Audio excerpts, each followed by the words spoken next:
За гол яг энэ та нарт тоглоо гэж яг юу вэ гэдгийг за ойлголтгүй байж магадгүй. Тэгэхээр тайлбарлах юм тоглоо гэдэг нь болохоор ерөнхийдөө иймэрхүү юм гэлж байгаа. Хэмжээ байхгүй геометр. Хэмжээ байхгүй. Эсвэл хэмжээг тооцохгүй геометр гэсэн үг. Иймэрхүү. Зөвхөн жишээ гэх юм бол одоо нэг ийм юм ярьдаг штэ. Торус гэдэг юм. Цагирган боовны гадаргуун эсвэл юу гэж ойлгох. Нөгөө дугуйны олгон хаймар байна шүү дээ. Тийм гадаргууг ойлгох. Энэ нь болохоор юутай адилхан гэж байна. Одоо кофений зүгээр аяг байна те. Кофений сэнжтэй аяг байна шүү дээ. За би тэрийг ийм хүн маягтай дүрсэлчээ. Энэний гадаргуутай яг адилхан энийг одоо яаж хийж чагаад одоо энэ дунд байдаг нэг юм төсөөлөлтөө те эндээс нь энэ Торосгийн олгоо хаймарны баруун талыг нь нарийнхан болгоод энэ талыг нь нэгэн зузаан болгож байгаа. Тэгээд дээд талаас нь хуруугаараа дээд талаас нь энд нь ингээд доош нь нүх гаргангуут иймэрхүү болж байгаа зү. Тэгэхээр ийм байдлаар өөрчилж болно гэхлээр ч юу гэсэн үг гэхээр энэ хэмжээ дамжаа нэрээс хамаагүй гэсэн. Энэ хоёрын хооронд хоёр цэгийн хооронд ямар зайтай байгаа юм бэ гэсэн. Займаа гэсэн ойлголт утгагүй тийм геометр. Тэгсэн мөртлөө за ингээд хэмжээг тооцохгүй болвол цаана юу үлдэх вэ гэж бодох юм бол тэрийг нь бид нар судлах гэсэн. Энэ топлог гэдэг хичээлээр. За тэгээд топлог мэдээж одоо энэ зүгээр хоёр хэмжээстэй юм гадаргууд ингээд гадаргуус эхлээд бид нар явна л да. Тэгээд сүүлдээ 3, 4, 5 гэдэг зөндөө олон хэмжээстэй энэ хэмжээстэй тийм юунуудыг судлах. Тэгэхээр бид нар ингэж юм дээр кино мэнэн дээр гардаг ч одоо 4 хэмжээстэй окторгууд 5 хэмжээстэй окторгууд очивол яах юм бэ гэдэг тиймэрхүү юм яриад. Тэгэхээр одоо энэ айлгуурлаг гэхийг энэ зүгээр одоохондоо хасаа зүгээр топлог гэж ярих юм бол топлогийг судалснаар бид нар тийм олон хэмжээстэй дүрсүүдийг ойлгох анхны алхмаа хийж байна гэсэн. Одоо нэг аргачлал нь тийм олон хэмжээтэй дүрсүүдийг судалдаг. Тэгэхээр бид нар харж чадахгүй дүрсүүдээ ийм аргаар судлана гэсэн үг. Математикийн аргаар. За тэгээд айлгуурлал гэдэг нь бол зүгээр энийг бид нар айлгуурын аргаар судлана гэсэн үг. Айлгуурын арга гэх юм.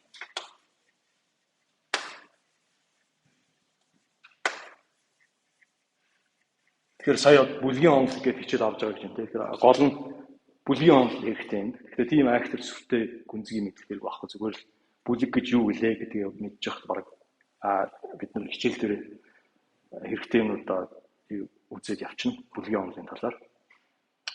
Тэгээ айлгуур гэж мэдээж бүлэг цагирга маг гэж цаашаа байдаг шүү дээ. Тэгэхээр тэр дундаас гол нь бид нар бүлгийг ашиглана.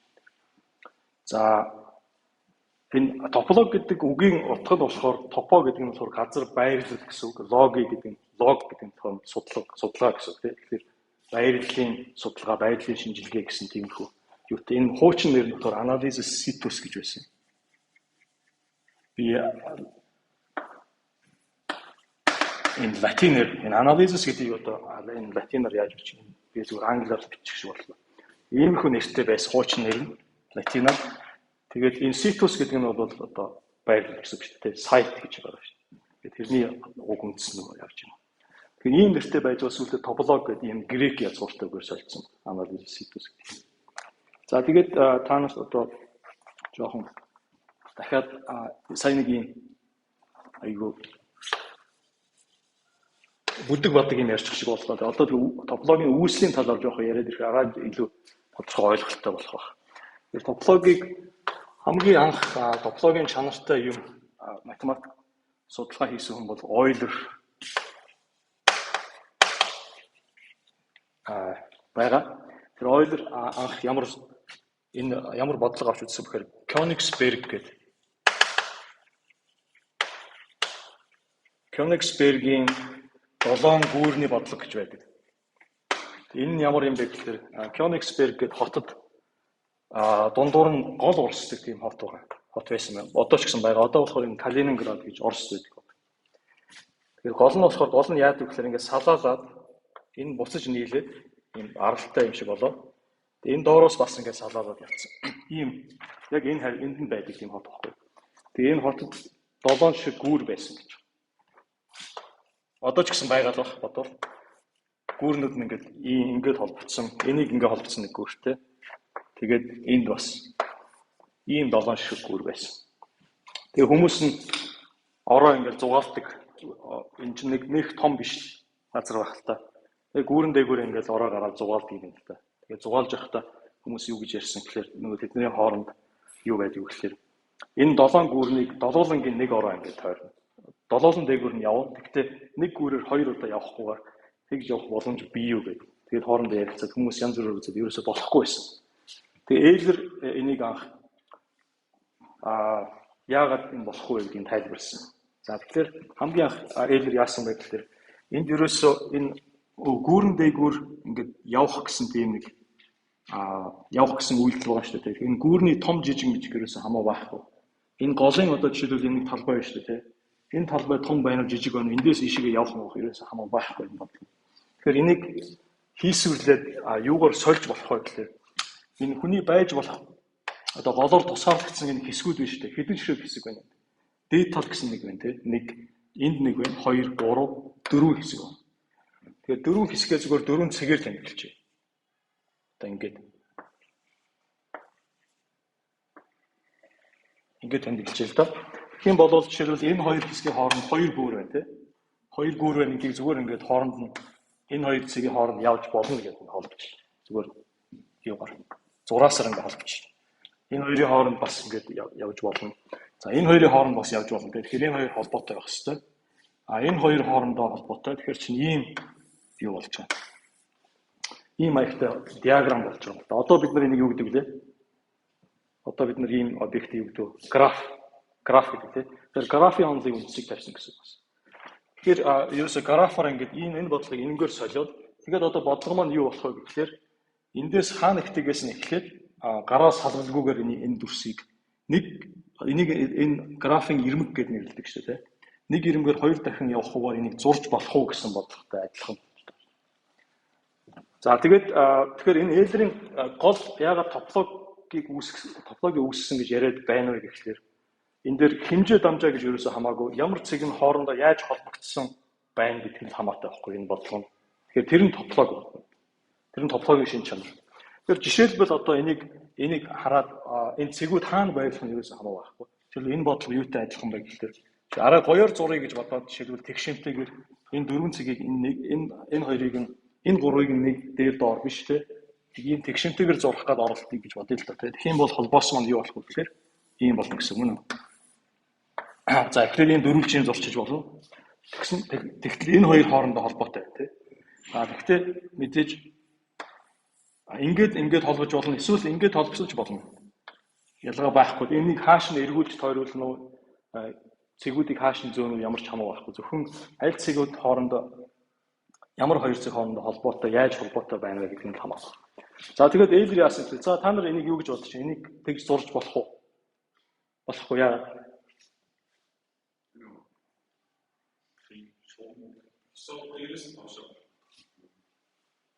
Дээр доор гэсэн ойлголт байхгүй шүү дээ. Хамаагүй. Зураг нь энийг зурж гад ингээ эргүүлсэн юм шиг байна. Бид нар шиг геометр төртлөө эргүүлж болно шүү дээ.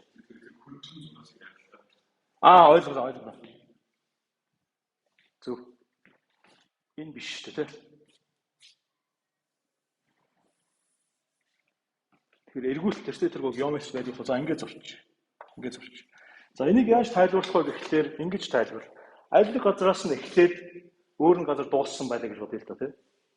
Тэгэхээр чинь юу гэсэн үг вэ гэхээр жишээлбэл энэ ороогоор эндээс эхлээд эндээс дууссан гэж бодъё. Дуусдаг байлаа гэж бодъё. Тэгэх юм бол жишээлбэл энэ ороогоор ороо дээр ирсэн бол гарах ёстой, тий. Үнэ. Тэгэхээр чинь аль ч ороо дээр энэ хоёр эхлэл төгсгөл хоёрын хоёр орооноос бусад бүх ороо дээр тэгш тооны ирмэг ирэх ёстой гэсэн юм харагдаж байна. Тийм гарч байгаа.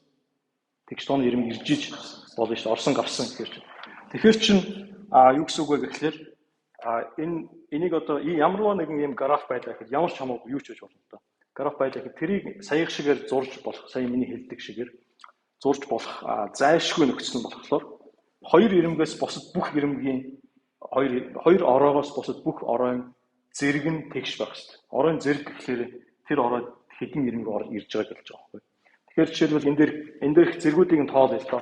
Энд хэдэн зэрэг нь хэд вэ? 3 тэнгуүл болохоо байж байгаа. Хоёроос дээшээ сондгоо зэрэгтэй ороо байж болох байхгүй.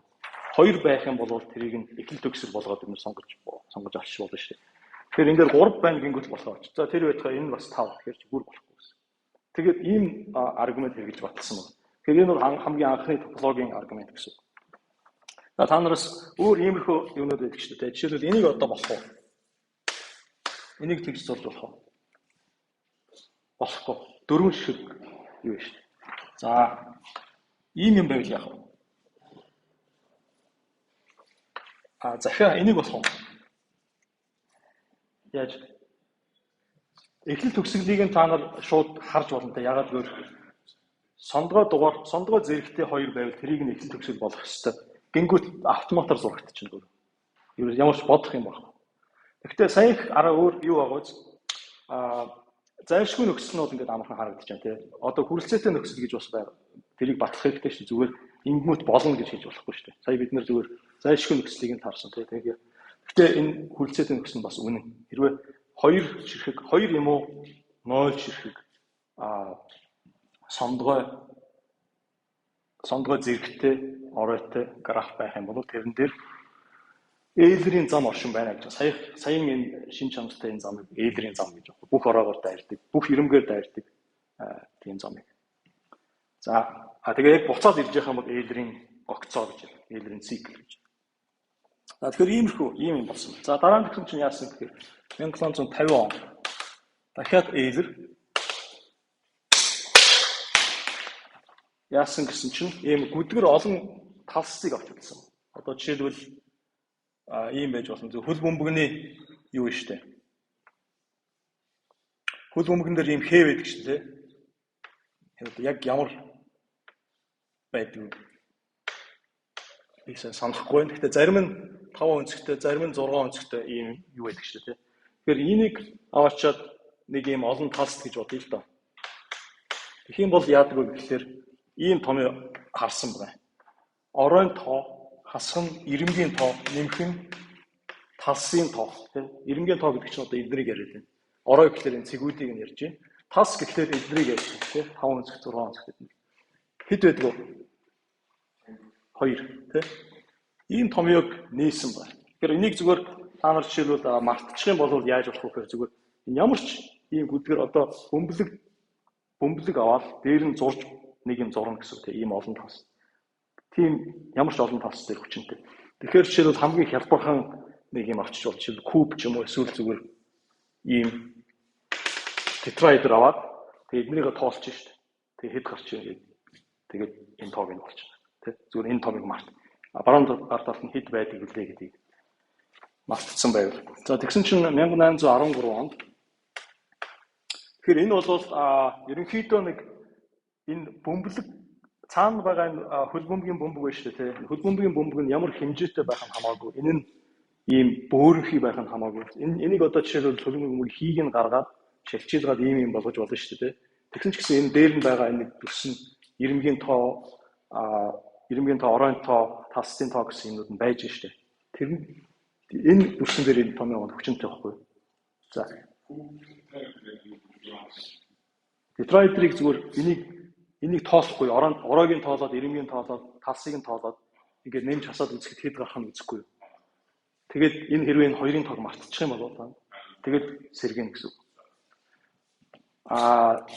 Юилие гэдэг хүн яасан гэсэн чинь энэ энийг харж байгаа энэ Эйлрийн томьёо нь болохоор иймэрхүү төрсөн дээр жишээлбэл түрүүний ярьсан нөгөө хаймер биш дугуйны хаймер биш үү? Дугуйны хаймерн дээр одоо ийм зургийг л та ямар ч хамаагүй юм олон тас хэдэн ч өнцгтэй байж болно, юу ч байж болно. Тэгээ энэ олон талстууд нь мэдээж бид нар чинь зөвхөн тоон хэрэгтэй учраас жишээлбэл эдгээр заавал гүдгэр энэ төр байх албагүй шүү дээ. Бид нар чинь иймэрхүү энэ төр ачаач хэлбэртэй байж болно. Ямар ч хамаагүй байхгүй. Тэгэхээр ийм юм дээр дотуундаа ингээд нүхтэй байх юм бол Эйлрийн томьёо хүчингүй болохыг юм илрүүлсэн. Тэгээд ийм байвал Эйлрийн томьёог засыг бол яаж засах вэ гэдэг. Тэгэхээр чинь ийм байсан. 2-оос асах нь 2G. Энэ G гэдэг нь болохоор нүхний тоо. Тэгэхээр жишээлбэл энэ дээр бол юу гэсэн үг вэ? Дундаа нэг нүхтэй болохоор энэ нойл байх хэрэгтэй гэсэн. Та нар нэг иймэрхүү юм байгуулаад үзээр аяг хялбархан хамгийн хялбархан одоо төрсөг дундаа нөхтэй олон тас гэвэл ямар юм байх вэ? Нүхний тоо тэгээд энийг нь сүүлдээ юу гэдэг вэ гэхээр Эйлрийн тоо гэдэг болсон. Тэгэхээр одоо энэ юун дээр болохоор бөмбөлөг дээр болохоор нүх байхгүй, ийм нүх байхгүй учраас G нойл болж байгаа. Тэгээд G нойл болохоор энэ талдаа 2 гарч ийн гэсэн. Тэгэхээр энэ юу гэж хэлээд байна гэхээр энэ цаана байгаа энэ дүрс шүү дээ. Одоо энэ нэг баахан нэг ийм дүрс байна. Тэнгүүд тэр дүрсэн дээр ийм арга яс шиг юм зурж байгаа гэсэн үг шүү дээ. Одоо бид нар энэ олон тас зураад байна гэж. Ямар ч хамаагүй нэг арга яс зурна. Тэр нь ерөөсөө дурын гурвалж байж дөрвөлж юу л бол юу. Хэдэн ширхэг байх нь хамаа байхгүй. Тэгэхээр зурхад зургуудаа ийм имийг тоолоод үзэхээр орой ирмэг талсыг нь тоог нь тоолоод ингээд энэ комбинацийг аваад үзэхээр тэр тоо нь ерөөсөө зөвхөн цаана байгаа дүрсийн нэг ийм айгу бүдүүн кемо хашаа одоо бүдүүн баг тийм шин чанараас хамаардаг. Нарийн тийм хэмжээс хамаа. Зүгээр л нэг хэдэн нүх бай тэгэл болоо. Тэрийг нь тоолчвол бол. Тэгэхээр эн чинь энэ одоо бид нар яриад байгаа топлогийн нэг шин чанар. Топлог гэхэлэр иймэрхүү юмнууд гэсэн. Судлан гэсэн. Энэ одоо яг топлогийн шинж гэсэн. Нүх гэдэг юм. Хэдэн нүхтэй байна гэдэг. За тэгээд 1840-од оны үед Гаусс Боннегийн теорем гэж авсан. Бид нөгөө дифференциал геометрийг хичээл үзчихсэн тийм. Тэгэхэд Гаусс Боннегийн теорем гэж авч үзсэн шүү дээ. Энэ яад гэхээр ийм хоёр хэмжээстэй ямар ч нэг гадаргуу аваад тэгээд гадаргуугаа Гауссын мөрөлт гэж нэг юм байгаа.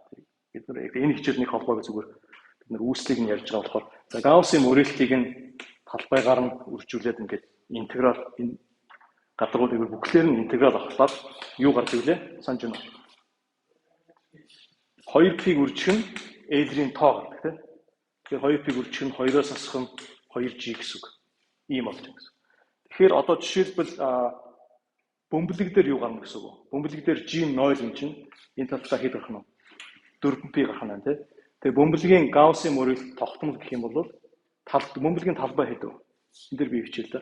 За бөмбөлөгийн Гауссын мөрөлт үржих нь талбай нь хэд вэ? R радиустай бөмбөлөгийн гадаргуугийн талбай 4p r квадрат тийм. Зүүн гар талын интеграл юм болж байна. К-г бид нар тогтмол гэж ер нь зүгээр тэгшмээс нь байдлаас нь хараад зүгээр таамаглаж байна. Баруун гар тал нь хэд вэ? 4p. 2p-г үржих нь 2 шүү дээ. Бөмбөлөгийн Эйлрийн тоо нь 2. Тэгэхээр 4p-г нь хураагдаад k хэд болох нь? 1 их ухаан r квадрат. Одоо бөмбөлөгийн Гауссын мөрөлт 1 их ухаан r квадрат байх гэсэн. Тэгэхээр энэ дээр юу болж байгаа гэхээр энэ томьёо маань одоо энэ баруун гар талд нь топологийн шин чанар байна. Зүүн гар талд нь мөрөлт талбай энэ төр болсон гэхээр геометрийн шин чанар байж байна.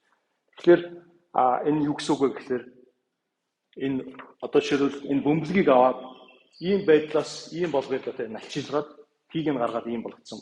Тэнгүүт эн чинь мөрөлт нь энэ дээр бол тогтмол мөрөлттэй байсан. Тэгсэн чинь энэ дээр чинь мөрөлт нь өөрчлөгдөн шүү дээ, тийм. Мөрөлт нь энэ дээр шил мөрөлт ихтэй ч байдаг юм уу? Энэ хаваараа хавтгаач байдаг юм тийм. Шил ийм зүгээр ийм дүрс аваад үзэхгүй юу? Урт нарийнх юм. Тэгэхээр энэ хаваараа ерөөсөө мөрөлт байхгүй. Тэнгүүт тэр ингэн гэсэн үг. Энэ мөрөлт нь баг газар нь яана гэсэн үг. Мөрөлт нь багч байсан гэсэн талбай нараа их болдог ч юм уу тийм. Ийм байдлаар энэ хоорондоо зохицоод ингэж өөрчилж яхад энэ интеграл нь ерөөсөө өөрчлөгдөхгүй байдаг гэсэн үг шүү дээ. Энэ мөрөлт нь өөрчлөлт дотроо цэг бүр дээр байгаа мөрөлт нь энд x чинь тэнд багасч чинь тийм. Тэгсэн мөртлөө энэ интеграл нь бүгд ингэж аваад үзэхдээ өөрчлөгдөхгүй тийм болчихж байна. Тэгэхээр энэ бол нэг ийм одоо айлгуур топологи геометри хоёрыг холбосон нэг юм жишээ. Ингэж холбосон юмнууд хамгийн том чухал үр дүнгууд байдаг. За тэгээ 1860-аад оны үед ийм хүмүүс Listing, Riemann, Jordan, тэгээ Betti. Ийм хүмүүс энэ санаануудыг цааш нь хөгжүүлээд яасан бэ гэхээр ингээд гадаргуунуудыг одоо ингээд Англиа гэсэн тийм юу санаа төрөөд би дахиад ингээд шинээр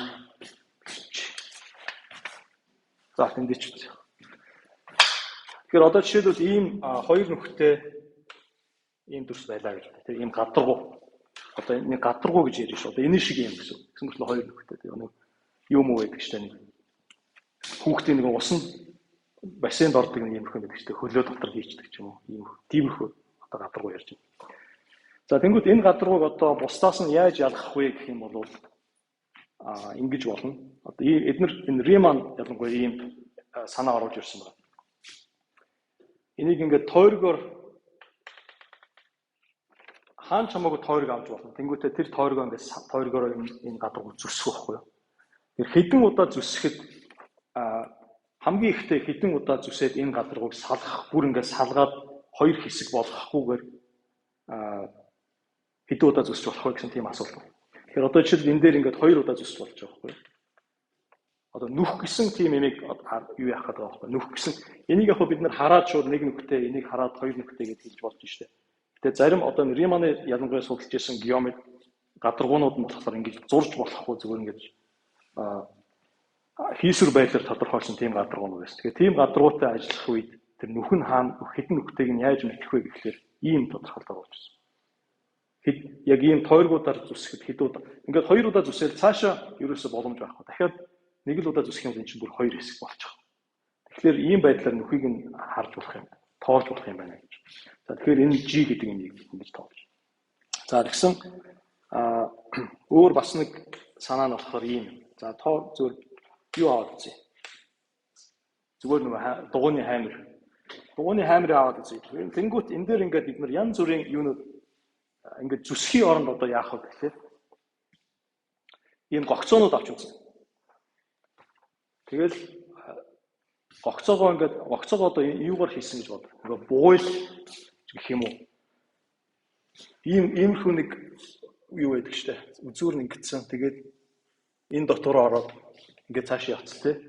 Ийм юмар хийсэн гэж бод энэ гогцоогоо. Тэнгүүтээ эндээс нь ингээ чангагаад гогцоогоо ингээ багасгаад нарийнхан булам ингээ жижигсгээд байна гэсэн үг л. Тэгэл жижигсээд харч одоо эн чинь дараагийн иймэрхүү болдог ч юм уу. Улам ингээ жижигсээд тэгээд цэг болтол нь агшааж болох уу гэсэн асуулт. Тэгэхээр жишээлбэл энэний хажууд энд болохоор цэг болтол нь агшааж болж байна тийм. Зүгээр юун дээр нөө хаймрын дээр зүгээр нэг юм утас аваад тэгээд тэр утсаа ингээд багасгаад явсан. Тэнгүүт ямар юу цэг болтол нь агшааж болох вэ гэхээр энийг нөгөө нэг энэ утас маань өөрөө энэ хаймрыг яг ингээд ороолцсон байх юм бол энийг хичнээн татсан гэсэн энэ татаад энийг юу яаж чадахгүй шүү дээ. Энэ татаад энийг хэлбэрийг нь өөрчилж чадахгүй гэж бодлоо. Тэгэх юм бол энэ ингээ гацчаад цаашаа цэг боллоо гэж болохгүй. Тэгэхээр энд нэг ийм жирийн энэгээр нь одоо юг ялгаж авах. Одоо шил зүгээр жирийн хөл бөмбөгийн бөмбөг шиг ийм бөмбөлөг байсан бол энэ бөмбөлөг дээр ямар ч ийм гогцоо авсан гэсэн тэр гогцоо болгоныг цэг болтол нь агшааж болох байхгүй юу? Тасралтгүйгээр хувиргаад улам жижигсээд тэгсээр гоо цэг болтол нь агшааж бол. Харин энэ дээр болохоор болдоггүй нэг ийм гогцоо гараад ирж байгаа. Тэнгүүд яг энэ аргаараа бид нар бас жишээлбэл тэр энийг судалж болно шүү дээ, тий. Одоо энэ дээр хэдэн шиг ийм гогцоо байна. Энэ гогцоог агшаавал болохгүй, энэ гогцоог агшааж болохгүй, энэ гогцоог агшааж болохгүй гэх мэтчлэн. Тэгэхдээ ямар нэг байдлаар жишээлбэл энэ гогцоо бид нар иймэрхүү юм хэрэгтэй гэсэн үг. Энэ гогцоо энэ доор нь байгаа нэг гогцоо байна шүү дээ. Энэ хоёрыг хооронд нь шилжүүлчих болно шүү дээ, тий. Энийг ааж ам булсуулж гад энэтэй адилхан байна. Энэ дээр аваачиж болно. Тэгэхээр энэ хоёр гогцоог адилхан гэж үздэг ч юм уу тиймэрхүү онол маань одоо тийм тодорхойлолтуудыг агуулж өгөх хэрэгтэй гэсэн үг. Тэгэхээр одоо бид нар зөвхөн оршил ярьж байгаа учраас тэр нарийн юм ярихгүй. Тэгэхээр энэ хоёрыг адилхан тэгээд энийг ингээд гурсуулаад ахлаар адилхан тий. Тэгвэл энэ гурав дахь нь одоо энэ гол байгаа юм юу гэж байдгийг. Энэ гол байгаа юмыг энэ хоёрын нийлбэр гэж үздэг ч юм уу. Одоо энэ хоёр чинь энэ хоёрыг энд нэг юм гогцоод энэ нэг гогцоод энэ үзүүрийг нийлүүлэнгүүт энэ голын гогцоо гарч байгаа тий. Гэх мэт иймэрхүү юмнуудыг бид нэр авч үзсэн. Тэгээд сүүлдээ яасан гэхээр 1890 оны үед Пуанкаре гарч ирээд Пуанкарыг бол энэ айлгүрлэг топологи ер нь үндсэн топологийг үндэслсэн гэж ярьдаг. Тэгэхээр Пуанкаре яасан гэхээр энэ бүх хэмийг нь бүр нарийн болгоод олон хэмжээстэй энэ бол жишээ хоёр хэмжээстэй тодорхойлсон юмуд байж байгаа. Тэгээ энийг олон хэмжээст тохиолох Betty өргөдөх гэж оролдсон. Тэгээд энийг нь бүгдийг нь нарийн болгоод тийм том програм шиг юм зохиосон. Тэр програмыг нь хэрэгжүүлэх гэж 20 дугаар зууны ихээр математикч 20 дугаар зууны баг эхний хагас тэр програмыг хэрэгжүүлэх гэж байна. Тэгээ яасан гэхээр за одоо энэ санаа нь болохоор гомолог гэдэг юм төрж байгаа. Гомолог. Энэ юмыг багсгадаг юм зураг юу гогцоо ангуудаа ингээд жижигсгээд идэг.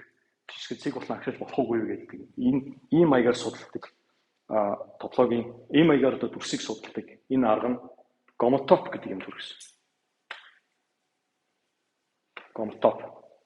Энэ хоёрыг Панкари анх тодорхойлсон энэ хоёр. Тэгээ бидний гол судлах юм бол энэ гомолог, гомотоп гэдэг хоёр юм байна.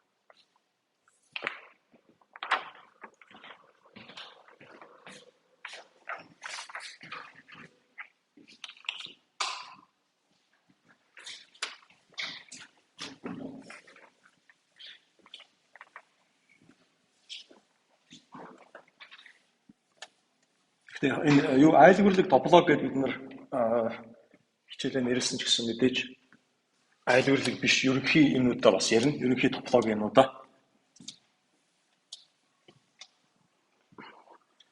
За одоо та нар жоохон ойлголттой болж иж магадгүй яг юу судлахад байгаа юм бэ? Одоо дахиад цаашаага жоохон нарийсгая. Топологийн судлах тун.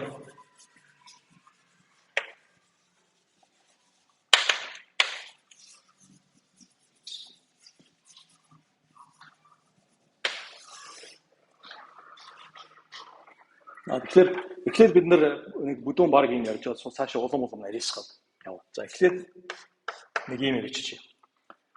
Тополог дүрсийн цэгүүд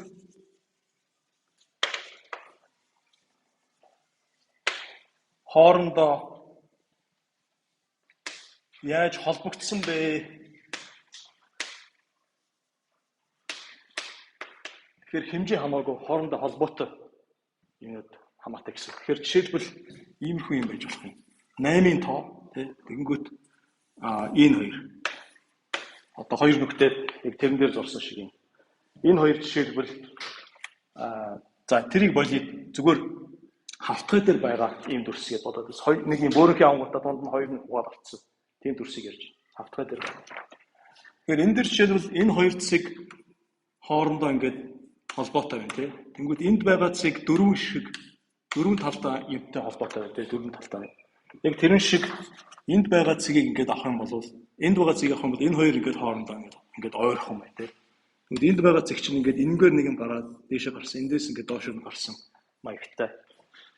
Ингээд холбогдсон. Тэгэхээр энэ хоёрыг ерөнхийдөө хоорондоо адилхан эсвэл ядаж төстэй гэдгийг бид нар яаж хийж харах хэрэгтэй гэсэн. Бидний одоо хөгжүүлэх онол.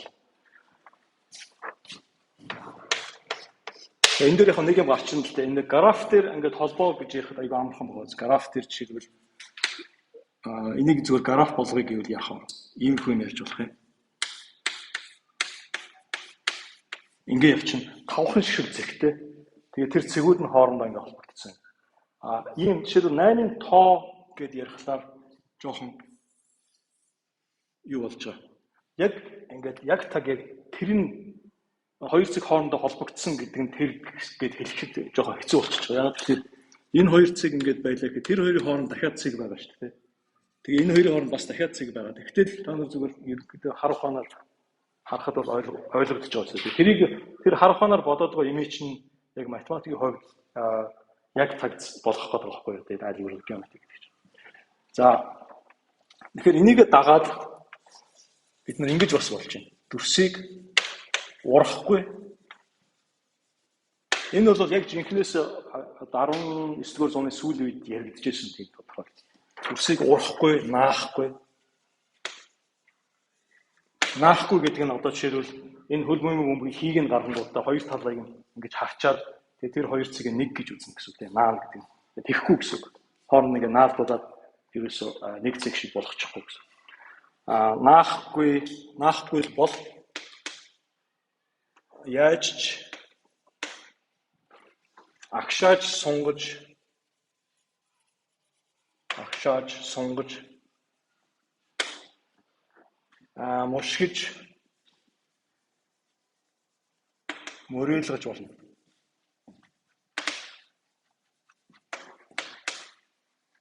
Маш тийм уян хатан эрзэнэр ч юм уу бүр эрзэнэрч зөөлөх юм уу тийм материалаар хийсэн юм дүрсийг судалж байна гэсэн үг шүү дээ. Тэр нь ямар ч тийм барьц байхгүй. Эргээд харахын хооронд шал өөр болцсон байдаг. Гэхдээ ингэж юу байх. Тэгэхээр нөгөө дүрс маань хэвээрээ байна уугүй гэдэг яаж мэдэх вэ гэж ярьж байна тийм. Топлог. Ингэхэд дүрсийг хэвээрээ үлдлээ гэж байна. Ингээд уг дүрсийг топологийн хувьд хэвээр үлдлээ гэж үзсэн.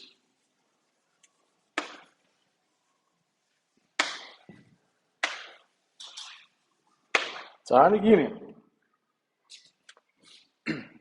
Тэгэхээр одоо түрүүний ярьсан тэр кофений аяг юу вэ те дугуйны хаймар энэ чинь одоо тийм хаймар тэрнийг төсөөлж болно. Хооронд ингээд янз бүрээр агшаад сунгад тэр хоёрыг ажиллах юм. За араа жоохон нарийвчлээ нэгэ. Одоо яах вэ гэхээр энэ урахгүй наахгүй энэ төр гээд ингээд сунгад бошгож болно гэдэг байгаа. Энийг одоо араа жоохон математикийн хэлэнд оруулах юм бол тэр маань юу юм бэ гэхээр та нар юу гэж бодож байна? Ямар хувиргалтыг авч үзэх вэ? Тасалдалгүй хувиргалт авч. Тасалдалгүй хувиргалтыг л ярих гээд оролдоод байна. Ингэж машихгүй, машин энэ төр гэдэг байна. Урахгүй наахгүй.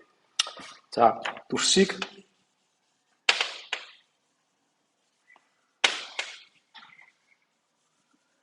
тасралтгүй хувиргалтаар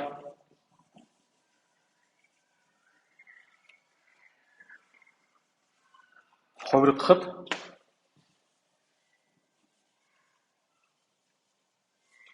өөрчлөгдөхгүй үлдэх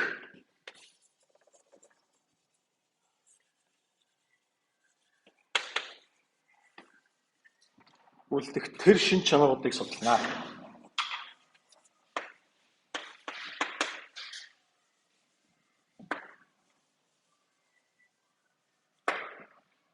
За тасралтгүй гол нь яг энэ урахгүй гэдэг нь тасралтгүйг энгийн үгээр төлөв хэлж байгаа. Урахгүй гэдэг. Наахгүй гэдэг нь болохоор юу гэсэн юу? Наахгүй гэдэг нь болохоор инжектив гэсэн. Инжектив гэж сонсч байсан. Инжектив буюу нэг нэгийн харьцаатай гэсэн. Тэгэхээр нэг нэгийн харьцаатай гэдэг нь болохоор топлог ийм сүртэй юм ярихгүйгээр ойлгож болох хялбар ойлголт байхгүй ойлголт шүү дээ. Топлог ярихгүй зүгээр л одоо функц гингүүт нэг нэгийн харьцаатай инжектив гэсэн ойлголт орж ирнэ. Тэгэхээр тэрийг нь зүгээр орхиод энэ тасралтгүй гэдгийг одоо цааш нь. Тасралтгүй гэдэг нь бидний оруулж ирж байгаа шинэ ойлголт байх хэрэгтэй. Топлог дээр. За тасралтгүй хувиргалаар хувирахад өөрчлөгдөхгүй тэр шинэ чанаруудыг судална. Тэгэхээр одоо бид нэр тасралтгүй гэдэг юм асуулах хэрэгтэй. Дээрээс нь дүрсгээл аль хэдийнээс хойш яриадсан яг энэ дүрс гэж бас юу яриад байгаа. Тэрийг бас илүү тодорхой болох хэрэгтэй. За тасралтгүй гэхлээр тасралтгүй функц гэж юу байдаг вүлээ? Ямар функцийг тасралтгүй функц гэх вэ?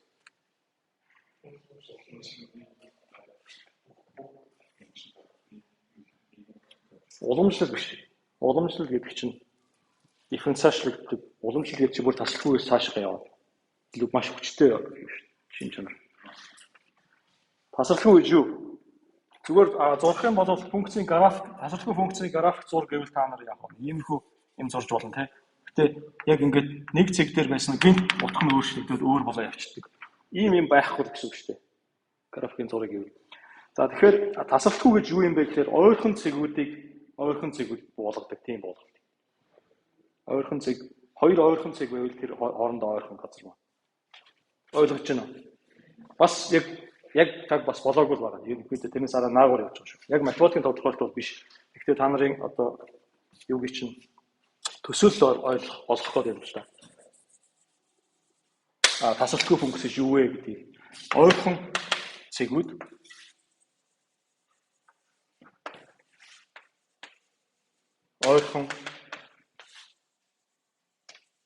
цэгүүдэд боо. Хувиргалт гэдэг маань болохоор чинь нэг энд байсан нэг дүрсийг өөрчлөх гэж байна шүү дээ. Тэр өөрчлөнө гэдэг чинь энд байсан дүрсийн цэг болгоно нь нөгөө шин дүрсийн цэгүүдэд бууна гэсэн. Тэгэхээр тийм харгалзаа байна гэсэн үг шүү дээ. Тэгэхээр өмнө байсан дүрс хоорондоо маш ойрхон энэ ойрхон гэдэг нь бүр баг хязгааргүй ойрхон цэгүүд ярьж байна. Хязгааргүй ойрхон цэгүүд байх юм бол тэр нь хязгааргүй ойрхон цэгүүд буудаг. Тийм юм хэлээ. Тэгэхээр хязгааргүй ойрхон гэдэг юм а бас бид нар яг таг болох хэрэгтэй. Гэхдээ одоохондоо бас ингээл та нарын төсөөлөл дээр тулгуурлаад ойлгож байгаа байх гэж явж байгаа. Хязгааргүй ойрхон гэж юу гэж байгаа.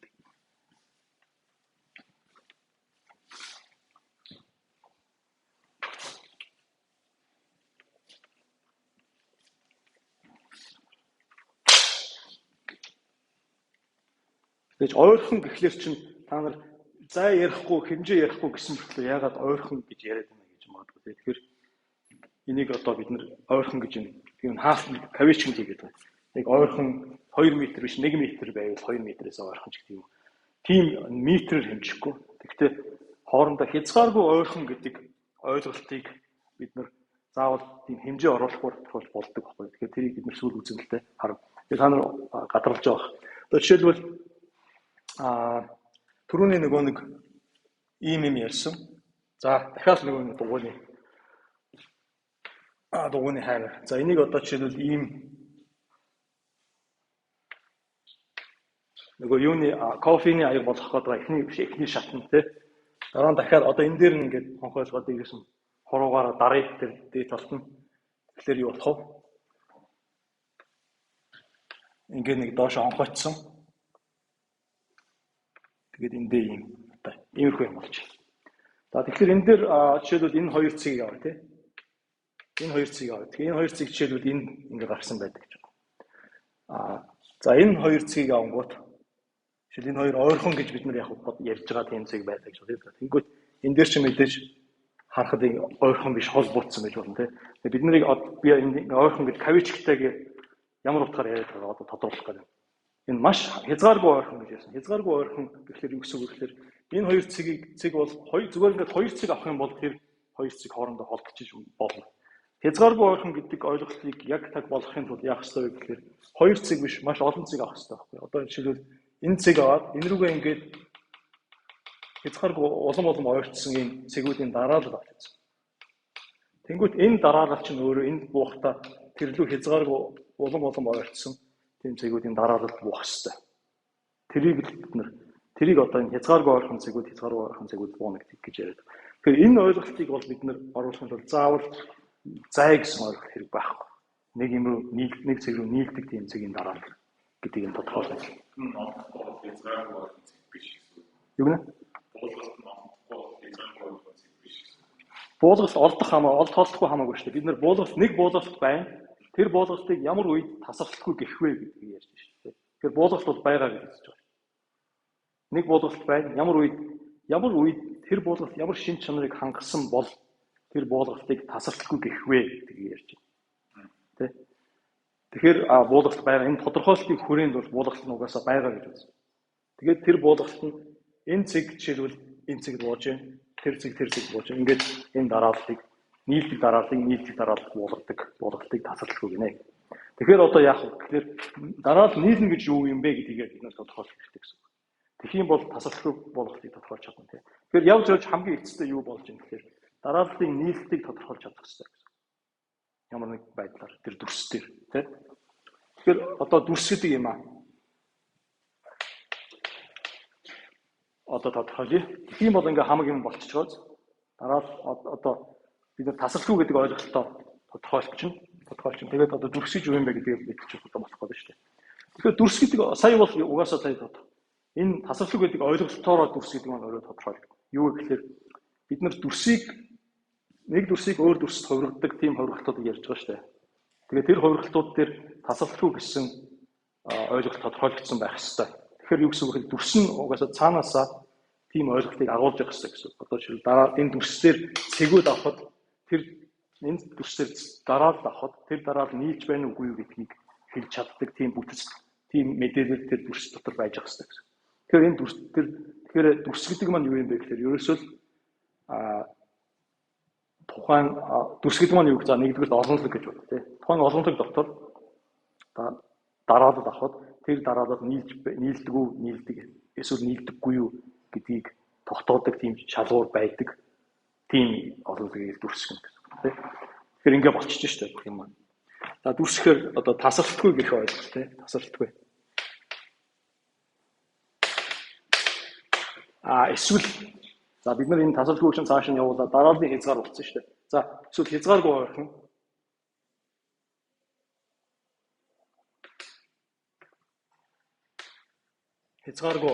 эсвэл дарааллын хязгаар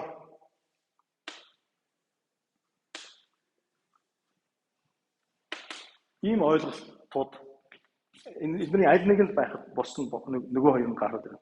Тэгэхээр эдний аль нэгийг нь агуулдаг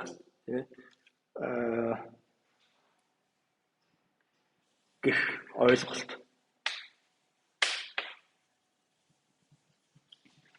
Утга төгөлдөр байдаг. Тийм олонлог.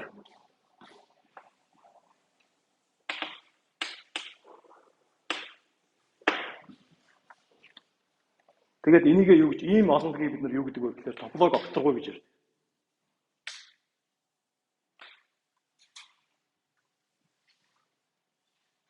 Тополог окторгүй гэдэг нь юу юм бэ гэхээр ерөөсөө тухайн окторгүй юу ч гэж болно те. Бидний яг төсөөллөөр яг иймэрхүү юмнууд та нар зөвхөн толгойдоо төсөөлж болно. Гэтэ заавал ийм байх аргагүй гэсэн үг шүү дээ.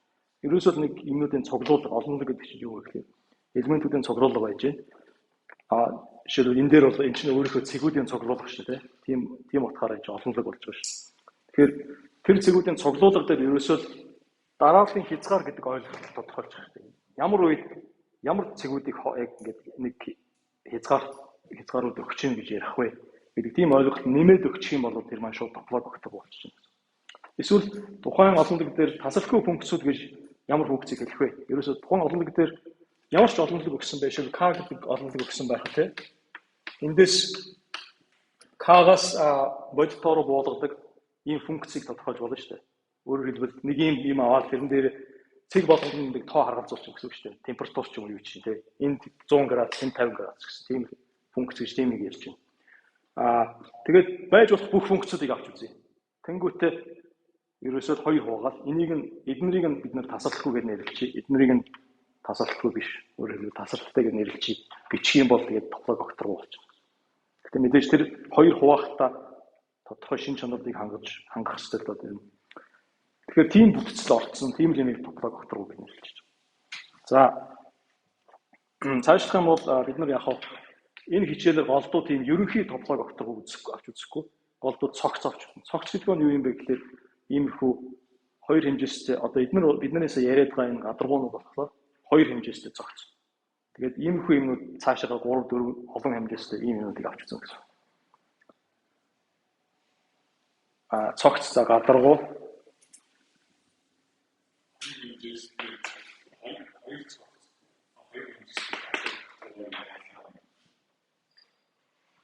ялгаа байхгүй. Ялгаа юу вэ? Ялгаа байхгүй гэж бодож байна. Хоёр хэмжээсээ тополог окторгүй гэж ярихын тулд хэмжээс гэдэг юмыг ерөнхий тополог окторгүй дээр тодорхойлох хэрэгтэй шүү дээ. Тэгж тодорхойлж байтал цогц гэсэн бүтэц орж ирэх байх гэж бодож байна. Тэгээд тэр чинь яг хэмжээс яаж тодорхойлж байна гэдгээс хамаарах байхгүй. Тэгэхээр хэрвээ хоёр хэмжээсээ тополог окторгүй гингүүт хоёр хэмжээстэй цогц болчдөг байхаар би хэмжээс гэсэн ойлголтыг оруулж иж болно шүү дээ. Тэгэхээр бидний зүгээр юунаас хамаарна гэсэн. Яаж зохион байгуулах вэ гэдгээс хамаарна гэсэн. За тэгэхээр яг цогц гэдэг маань юу юм бэ гэхээр иймэрхүү юм хэлж байгаа. Яг төс харах хоноор бодох юм бол. Тэгэхээр энэ иймэрхүү юм гэж яг юу яриад байна гэхээр ингэ гэсэн үг. Жишээл энэ гадаргуудаар яаж ихээр гадаргуугийн ямар ч цэгийг авч үзсэн гэсэн. Тэр цэгийн орчинд нэг ийм хүрээ одоо нэг юу гэдэг вэ? Тэр цэгийн орчинд ийм орчин авч үзэж байгаа шүү дээ. Тэр цэгийг агуулсан. Тэгээд энийгээ болохоор юу руу буулгаж болох вэ гэхээр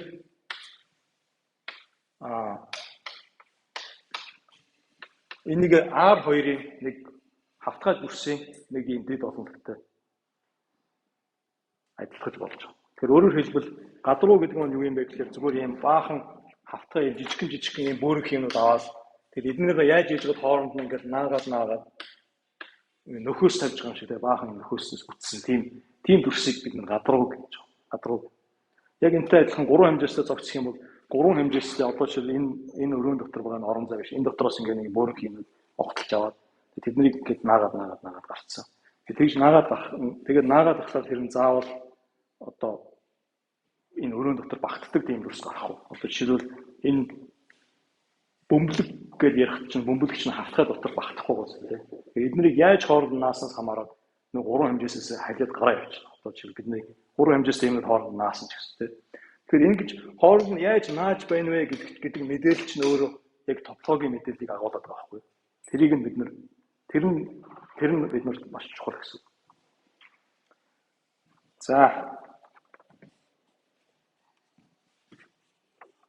За тэгэхээр ямар дүрс, ямар цэгүүд бид нар түрүүн энд ярьсан тийм 8-ын тоовны энэ граф дээр чинь ямар цэгүүд хоорондоо холбогдсон байна гэдгийг харахад амархан байна. Тийм шууд ингээд ирэмгээр холбогдсон бол холбогдсон гэж юм. Тэгэхээр 8-ын тоон дээр шил ярихаар чинь хоёр цэгийн хооронд дахиад зөндөө олон хязгааргүй цэгүүд байна шүү дээ. Тэгэхээр холбоос гэж яг юу яриад байгаа юм бэ гэсэн ойлголт. Тэгэхээр одоо энэ дээр энэ хязгааргүй ойрхон гэсэн юмыг жоохон одоо тэр талаар төсөөлтөй болсон бол тэр чинь одоо энэний хариулт болж ирж байгаа. Хязгааргүй одоо граф дээр бол ингээд хоёр цэг байхад ингээд хооронд нь ирэмгээр холбогдож шүү дээ. Тэгэхээр энэ дээр болохоор юу гэсэн үг вэ гэхээр энэ маш ойрхон хоёр цэгүүд хоорондоо ингээд хязгааргүй ойрхон цэгүүдийг хооронд нь ингээд ирэмгээр холбогдсон.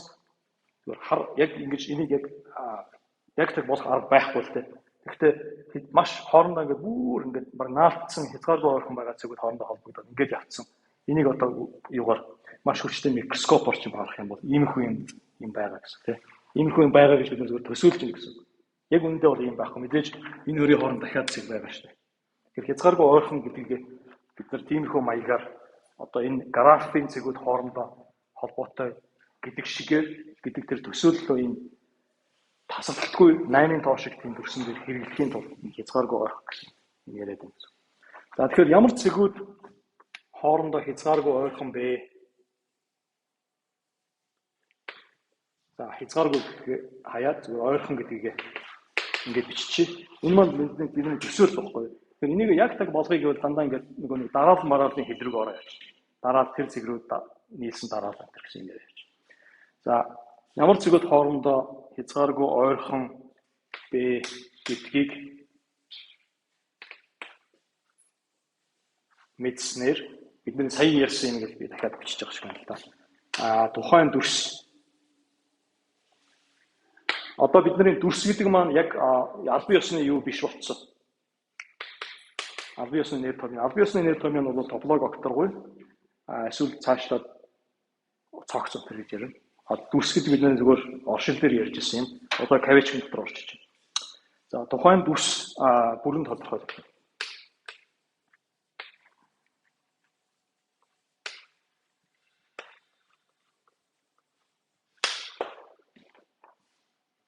Өөрөөр хэлбэл топологокторгүй маань бүрэн тодорхойлогдно гэсэн үг. Энэ ямар цэгүүд хоорондоо хязгааргүй ойрхон бэ гэдэг мэдээлэл нь өөрөө тухайн олон зэрэг топологийг бидэнд бүрэн өгж гин гэсэн үг. Тэр мэдээлэл. Тэгэхээр бид нар тэр мэдээллийг одоо тэгэхээр ямар асуултууд гарч ирэх вэ гэхээр энэ мэдээллийг яаж өгөх вэ гэсэн асуулт гарч ирэх тийм. Яаж өгөх вэ? Өөрөөр хэлбэл ямар дараалал нийлдэг, ямар дараалал нийлдэггүй вэ гэдгийг тодорхойлохдоо яаж тодорхойлох юм?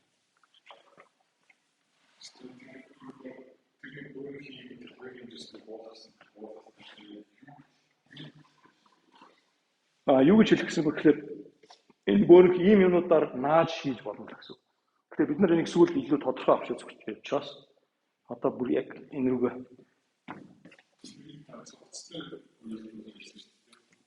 цогц маань ийм юм байгаа. Цогц биш болохоор ерөнхий топологокторгүй заавал ийм байх албагүй байхгүй юу? Одоо жишээлбэл 8-ын тоо биш. 8-ын тоо бол цогц биш. 8-ын тоо болохоор шин тэр голын нэг хөндлөн юм биш. Тэр чинь тэрнээс болоод цогц биш болно гэсэн. Альч цогц гэхлээр альч цэгийн орчимд ер нь ингэж ойлгож болно л да.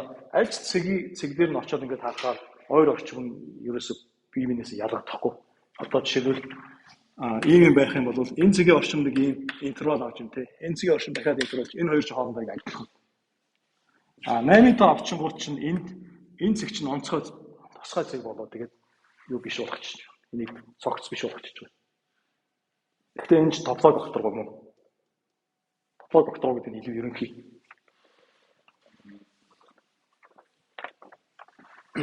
Тэгэхээр одоо бидний асуулт энэ мэдээллийг яаж өгөх вэ? Энэ мэдээллийг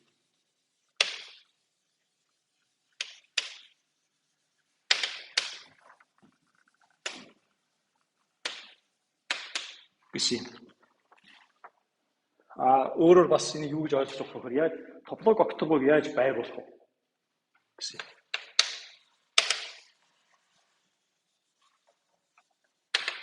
Докторгоо байгуулалт. Өөрөөр хэлбэл бид нар чинь одоо ингээд топлог судлал гэж нэг дүрсүүдийг судлал гэдэг байгаа шүү дээ.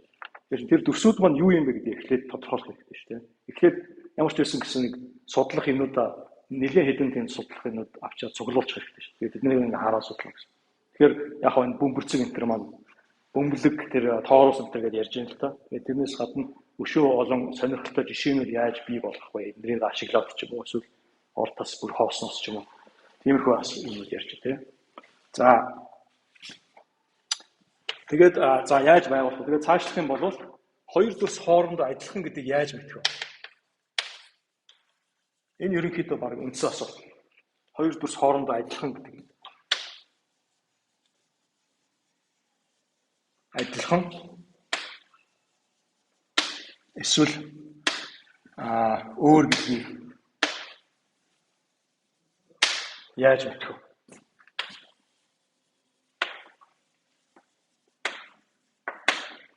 Тэгэхээр иймэрхүү асуултуудыг ерөнхий одоо ийм асуултууд яаж судлах вэ? Математикт яаж судлах вэ гэхээр хоёр объект байна. Энэ хоёрыг яаж хоорондоо адилхан гэдгийг мэдэх үү? Бид зүгээр ингээ хараад мэдчихдэг бол амархан тий. Харж болохгүй тийм төвөгтэй юм байгаа гэсэн үг шүү дээ. Тэгэхээр тэрийг яаж мэдэх вэ? Энэ хоёр дээр тооцоо хийгээд ямар нэг байдлаар энэ дээр ингээд тооцоо хийгээд нэг машин энэ дүрсийг нэг машин руу оруулаад баахан ингэж эргүүлж байгаа нөгөө талаас нэг тоо гараад ирдэг. Жишээл 1 ч юм уу 2 ч юм. Тэгээд энийг нь бас хийгээд машинд оруулаад гарангууд өөр нэг тоо гараад ирж штэ. Тэр хоёр тоо адилхан байвал тэр хоёр дүрс адилхан байдаг. Өөр байвал өөр байдаг. Тийм машин байвал гоё ихгүй. Тэгэхээр тийм машиныг байгуулах нь онлайн маань нэг зорилго байна.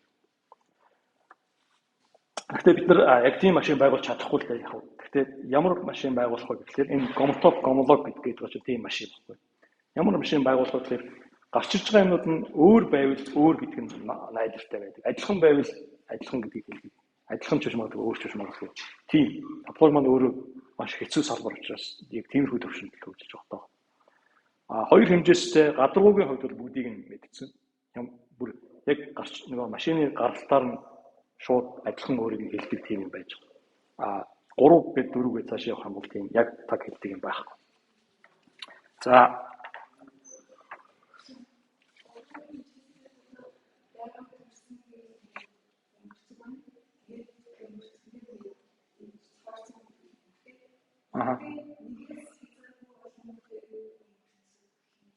байж болно.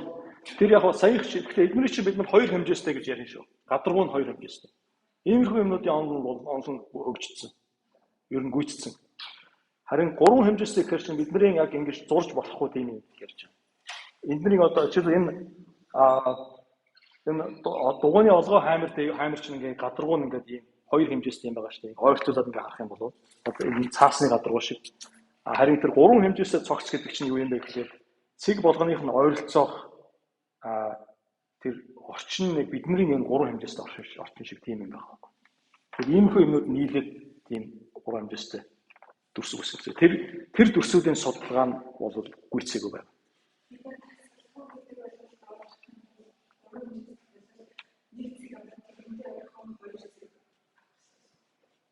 Үгүй тасралтгүй. Бид нар сүүлд яг илүү тодорхой ярина. Яг 3 хэмжээст байна уу? Тэг. Араа жоох ерөнхий юм ярина. За тэгээд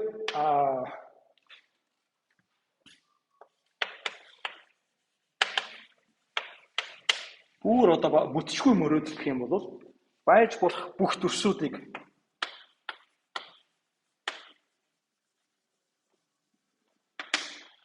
эхэндээ болоод хүмүүс яг иймэрхүү юм дээр яаж исэн. Иймэрхүү юм хийж болох гэдэг айгүй амбицтай байсан бол байж болох бүх төрсүүдийн жагсаалт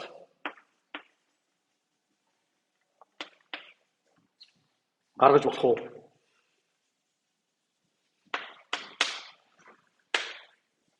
Тэгэхээр энэ жагсаалт чинь ийм жагсаалт гаргачих юм бол энэ маань шууд хэрэгжинэ гэсэн үг.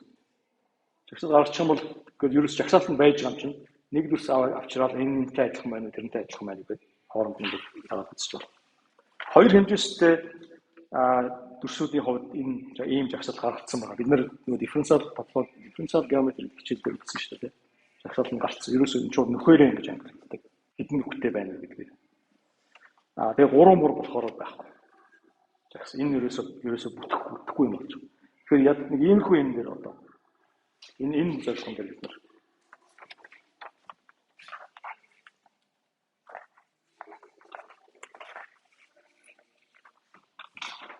энэ дээр ярих юм байна. За одоо хэдүүл энийг одоо илүү яг жинхэнэ яг математикийн стандартад нийцтэйгээр эхнээс нь явъя. Одоо сая болвол ерөнхий төсөөлөл болгож байгаа. Иймэрхүү юм судлах гэж байгаа шүү гэж. Тэгээд яагаад жишээлбэл тасалдалгүй функц гэдэг яриад байвал функцийг тодорхойлно гэхэд одоо та нар яагаад энэ чинь хэрэгтэй юм бэ гэдгийг хэлж байгаа тийм. Тасалдалгүй функц хэрэгтэй юм байна шүү. Гол юм байна шүү.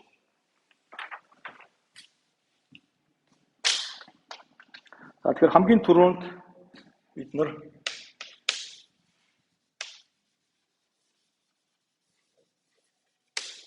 хамгийн хялбархан үндсэн топлог огтгоо гэвэл тоон шулуун. Тоон шулуун гэж юу? Та нар мэдж байгаа. Тэрөөсөө бодит тоонууд гэсэн үг тийм. Тоон шулуун гэдэг юм байдаг шүү дээ. Гэтэл ингээл дунд нь байгаа бүх тоонууд орцсон. Энийг хэлж байгаа. Тэгэхээр энийг бид нар чинь яг хоо теорем батлах учраас хэдүүлээ эхлээд гарааны цэгийг сонгож авах хэрэгтэй. Теорем батлахын тулд нэг юмнууд ашиглана шүү дээ. Илүү энгийн баримтууд ашиглана. Тэр баримтууд нэг юу байх юм тэгэхээр хэдүүлээ аксиом тодорхойлж. За R гэдэг маань юуны төрөнд нэмэх үйлдэлтэй тийм ээ. Нэмэх үйлдэлийн хувьд юу болох вэ? Альберийн талаас ярих юм бол нэмэх үйлдэлийн хувьд бүлэг болно. Үнэ үү? Бүлэг нь коммутатив биш үү? Коммутатив тийм нэмэх үйлдэл байр суурь хуультай. 0 гэсэн нэг элементтэй. 0 гэдэг одоо цаармаг элементтэй тийм ээ. 0-ыг ямар ч тоон дээр нэмсэн тэр тоон өөрчлөгдөхгүй. За үрж хөллөлийн хувьд юу? Энд бас ассистив болно л да. Бүлэг чинь угаасаа ассистив хууль байж байгаа тийм. Үрж хөллөлийн хувьд юу болох вэ? Бүлэг болох уу? Болохгүй. Яагаад бүлэг болохгүй? Тгийг уруулж болохгүй тийм. Тэгэхээр тгийг хасчвал үрж хөллөлийн хувьд бүлэг болно. Үнэ үү? Энэ нэг элемент нь юу? Үрж хөллийн. Нэг. За үрж хөллөлийн коммутатив тийм. За тэгээд энэ хоёрын хооронд ямар юу байдаг вэ? Харилцаа байдаг лээ. Үрж хаалт нэх бол тийм. Дистрибьютив. Ийм юм юу гэдэг вэ?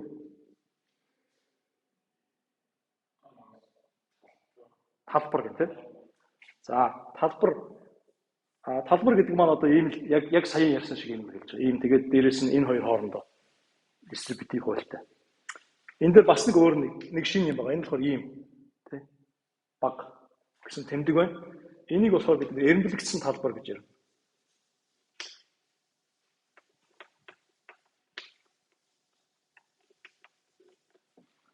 Эренбэлэгдсэн гэдэг нь их баг гэсэн юм тодорхойлогдсон гэсэн үг. Тэгэхээр энэ шулуун дээр ярих юм бол энэ их баг гэдэг нь болохоор аль нь зүүн талтай, аль нь баруун талтай байна гэж хэлж байгаа. Энэ шулуун дээр их баг гэдэг чинь. Тэ? Тэгэхээр бидний хувьд бол эдгээр нэг чухал биш. Энэ нэмэх үрж тэг нь хаана байна? Бид нар чинь топлог ярьж байгаа шүү дээ. Тэгэхээр чинь энэ тэг мэг хаана байна? Энэ чинь хааш нь бол хааш зөөж болно. Тэгээд аль тооныг хаана байна гэдэг чинь санаа байхгүй. Тэрээс жишээлбэл ийм хоорондоо энэ адилхан зайтай байх албагүй зүгээр ийм маягтай болгоцсон ч болно тийм. Эсвэл бүр иймэрхүү юм байж болно. Ийм энэ төр юм байх юм бол ялгаагүй гэж үзэн шүү дээ. Тэгэхээр энэ эднэр нь биднэрт нэг хамаа байхгүй. Гол нь энэ эренбэлэгдсэн. бидэнд чухал. Яагаад гэвэл энэ топологи одоо энэ дээр жишээлбэл энд 2 цэг байлаа гэж бодъё те. Энд 2 цэг байх юм бол дахиад 3 дахь цэгийг аваад энэ хоёрыг хооронд тасалчих. 3 дахь цэгийг энэ мөрийг тасалчих. Тэнгүүд энэ 2 цэг 2 өөр юм дотор орчиж байгаа. 2 өөр хэсэгт орчиж байгаа. Энийг бид нар яаж мэдэх вэ? Ямар үйлдэлээр мэдэх вэ? Жишиж мэдэн шүү дээ. Энэ 3 дахь цэг нь энэ хоёрын хооронд байвал энийг таслана. Хооронд биш бол тасалж чадахгүй. Тэрийг бид нар энэнгээр мэдэн шүү дээ. Энэнгээр хооронд гэдэг чинь тийм. Тэгэхээр эн чинь бид нар чухал байхгүй. Энэ яг топологийн мэдээлэл агуулж байгаа. Топологийн энэ 2 цэг байхад 3 цэг авахд 3 цэг авахд нэг цэг нөгөө хоёроо ингэж хоёр хэсэгт орсон байгаар огтлох уу гэдэг асуултын хариу энэгээр өгч байна. За тэгээ энэ дотор чинь бид нар жишээлбэл n гэсэн нэг юм олонлог байгаа. N гэж ямар олонлог вэ? Натуралтай. Хамгийн эхний натуралтай юу? Нэг үү? За. Тэгэхээр натурал тоонуудыг зүгээр ингэж төсөж болж байгаа. Яг одоо түрүүний нэг Эйдрийн вайктайгаар ярих юм бол натуралоо гэдэг нь зүгээр л ийм граф байхгүй юу? Хязгааргүй. Гэтэ нэг үзүүртэй. Тэг ингэ явцсан тийм л юм натурал. Өөр юу ч байхгүй. За, Z гэж юу? Заримдаа натурал тог яг 0-оос эхэлдэг, заримдаа 1-ээс эхэлдэг. Гэтэ Монголд бол дунд сургуульд 1-ээс эхэлж зааж байгаа. Тэ?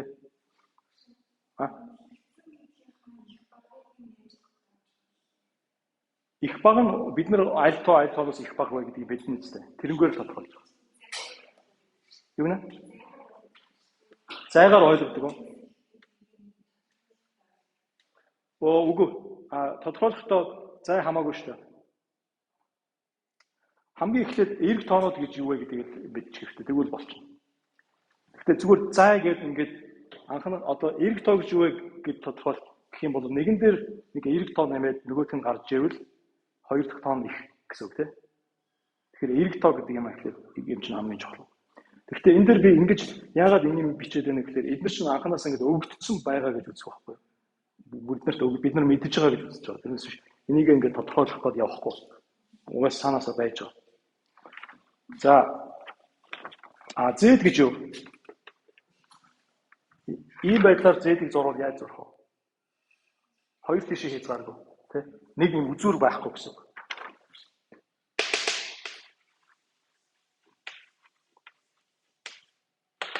Тэгэхээр одоо энэ Z гэдэг маань гэдгийг бид нар энэ юуны энэ бодитооны арга яс гэж үзэж байна. Одоо бид нар жишээлбэл нэг юун дээр хөл бөмбөгийн бөмбөгөн дээр ингээд юм зурчаад олон тас зураад ээлэр тэрнээс томьёо гаргаж ирээд яваад байсан шүү дээ.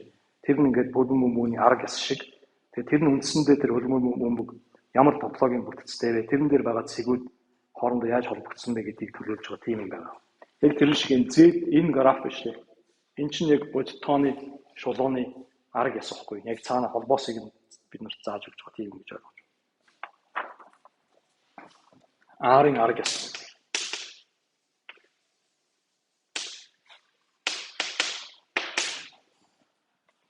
За цаашлбал Q. Энийг яаж тодорхойлох вэ? За Q гэдэг нь зүгээр л ийм юм байна.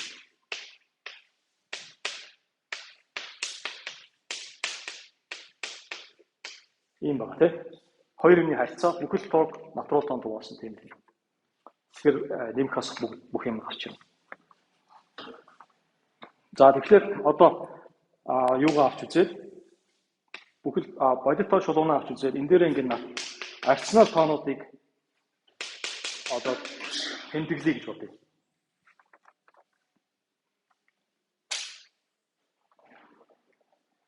За тэгвэл одоо эндээс цаашаа арсенал тооноос цаашаа бодитоо болгохын тулд юу хэрэгтэй вэ?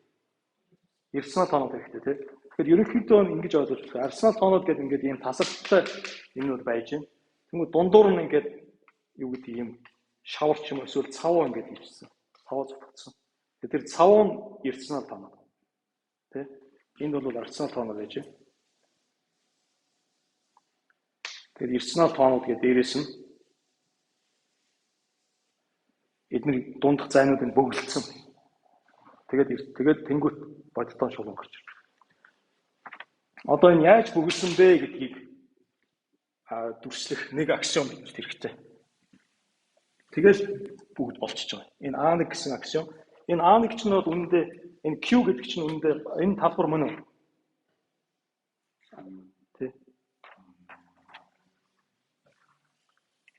Мөн үү?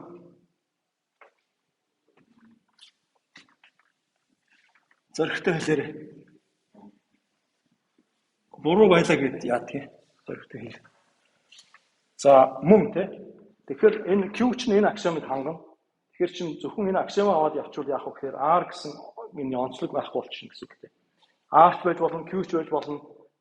Юу энэ хоёрын аль нь ч байж болох тийм юм дээр ажиллаад юм гэсэн үг. Энэ A1-ыг аваад цааш явуучих юм бол комплекс нь ирэмблэгдсэн биш. Комплекс тоо. Тэр болохгүй. Комплекс тоо эндээс авч хайж гэн гэсэн A1-ээр. За тэгэхээр тэр бодиттоо гэдгийг илтгэх дунд нь цав нэмсэн гэдгийг илтгэх аксиомоо тодорхойлно. Түүний тулд нэг тодорхойлт. Ямар тодорхойлт вэ гэхээр ийм тодорхойлт байна. Зүгээр жишээлбэл арцнал төгсгөлөг тооны элементтэй олон зэг авч үзье тий. Жишээлбэл 1 2 язгуурдар 2 гэдэг юм уу. 3 элементтэй тий. Тэгвэл энэ ийм олон зэгийн хувьд максимум гэсэн ойлголт байна мөн үү? Хамгийн их элемент гэсэн ойлголт байна мөн үү? Тодорхойлж болно да. Бүгдийг нь хооронд жишж үзээд аль нь хамгийн их байна. За тэгвэл хязгааргүй олон элементтэй жишээлбэл ийм олон зэг байна. Энэ олон зэг хамгийн их элементтэй юу?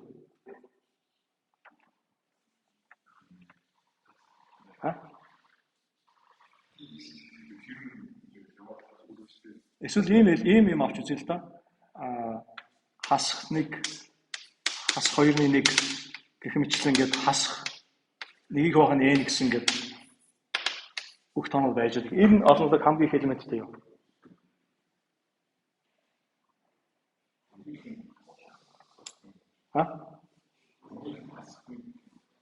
Хамгийн их энэ чинь хамгийн бага шүү. Нэг чинь. Хамгийн их элемент байхгүй шүү. Ягаад гэвэл энэ дотор ямар ч элемент авсан гэсэн тэрнээс их тоо байгаа үстэй. Тэгэхээр хамгийн их элемент гэж байхгүй. Энэ бас хамгийн их элемент гэж байхгүй. Энэ дотор чинь нэгээс хасах нь одоо юу гэдэг 0, 9, 9 гэж явдаг. Энийг хамгийн их элемент гэж бодчихгоо дахиад нэг 9 нэмэнгүүт энэс их болчихж байгаа үстэй тий. Тэгэхээр энэ олонлог хамгийн их элемент гэж байхгүй. Тэгэхдээ энийг орлохоор нэг тоо байгаа тий. Тэр нь юу? Энэ дээр ч нэгийг авъя. Энэ дээр тгийг авъя тий. Энийгээ бид нар юу гэж ярьдаг вэ гэхээр хамгийн бага дээд зааг гэж ярьна. Ойлгомжтой юу? Эсвэл супремум гэж. Тэгэхээр энэ хамгийн бага дээд зааг гэдэг бол максимумыг өргөдгсөн ойлголт байна. Одоо яг ингэ максимум гэж хэлж чадахгүй юм гараад ирж байгаа. Иймэрхүү юм дээр хэрэглэж болохоор тийм. За эхлээд дээд заг гэсэн за энийг эхлээд тодорхойлчих. За S. За тэгэхээр хамгийн бага дээд заг гэдэг маань нэг тоо байх ёстой. Юунд дээр тодорхойлох гэхээр R-ын дэд олон зэг дээр тодорхойлно. Тэгээ жишээлбэл эдгээр бол R-ын дэд олон зэг тохиолж 3 тооноос бүтсэн дэд олон зэг байна. Энэ одоо маш олон тооноос бүтсэн дэд олон зэг байна. Энэ тоологдсон тооны элементтэй дэд олон зэг байна гэх мэтчлэн. За тэгэхээр энэ A-гийн хамгийн бага гэдэг нь ингээд бичиж хамгийн бага дээд заг буюу супремо гэд бид нар тэмдэглэгээ нь болохоор S тэнцүү суп A гэж тэмдэглэнэ. A гэсэн дэд олон зэгийн супремум нь S гэж ирж байна. За тэгэхээр одоо энийг яаж тодорхойлох вэ? Тодорхойлолт хоёр шинж чанар хангалттай байх хэрэгтэй энэ S гэдэг тоо маань. Нэгдүгээр энэ олон зэгийн бүх A-гийн бүх элемент S-с бага байх хэрэгтэй тийм. Тэр ойлгомжтой. Энэ чинь дээд цаг болох. Максимумыг оруулах гэж байгаа юм байна шүү дээ. Нэгдүгээрт А нэсэс баг дурын А том А. Мөн үү? Дурын ямар ч элемент нь. Гэхдээ энэ зөвхөн энэ шинжийг шаардах юм бол яах вэ? Энэ маань нэг утгатай тодорхойлогдохгүй. Мөн үү? Ягаад гэвэл жишээлбэл энэ дээр 2 гэсэн тоо авч болж шүү дээ. 2 гэсэн тоо авах юм бол энэ шинж чанарыг хангаж байна. Энэ дотор байгаа элементүүд бүгдээрээ 2-оос бага. Тэгэхээр энэ дотроос хамгийн багыг нь сонгож авах хэрэгтэй. Одоо ийм шинж чанартай S гэсэн тоонууд байна шүү дээ. Эднэр дотроос хамгийн багыг нь супремум гэж ярьж байгаа. Хамгийн бага дээд цаг. Болон одоо жишээлбэл энэ дээр бид нар супремум гэдгийг супремум чинь энэ супремумыг хэд байлгамаар байна. Язгуур 2 байлгамаар байна тийм. Тэгэхээр тэнцүү байж болж бол максимумыг өргөдгсөн 2 болох байхгүй супремум чинь. Хэрвээ энэ дээр ингэж юм бол максимум өргөдгөж чадахгүй. Зарим юм нь максимум мөртлөө супремум мөртлөө биш ээ. Максимум мөртлөө супремум биш гэдэг тийм ачаач юм болчих шүү дээ. Супремум чи илүү өргөдгсөн ойлголт байхад бол бид нар тэнцүү гэж үзэж байна. За хоёр дахь хамгийн баг гэдэг нь юу гэсэн үг вэ гэхээр энэ S-с баг 1 тоо авъя те.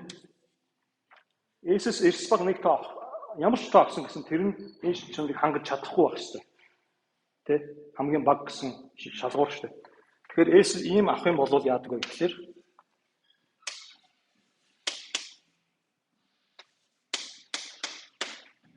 жоохон замбрааг бол бичээд байна. Гэхдээ заримдаа би энийг ард талд нь бичээ, заримдаа урд талд нь бичээ. Тэгэхээр ямар ч энэ S баг ямар ч тоо авсан гэсэн нөгөө том А дотор маань юу гэсэн үг вэ? Том А дотор нэг элемент олдоод тэр элемент нь C-гээс их байх хэрэгтэй. Тэ? Тэгэхээр хамгийн баг гэж мэдрэгдэж байгаа. Энийг зөв сайн тогтоод хараарай. За жишээ.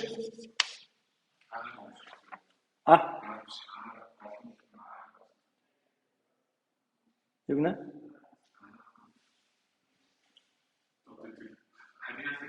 Шүү дээ. Энэ А гэсэн дэд олонлогийн супремумыг ярьж штэ. Тэрнээс биш энэ R-ыг ярьчих юм супремум байхгүй. Тоон шулуун дээр супремум байхгүй штэ. Хамгийн их супремумч байхгүй, максимумч байхгүй. Энэ үү? Оршин байна гэж. Би жишээн дээр яриад байгаа. Тэгэхээр за жишээ.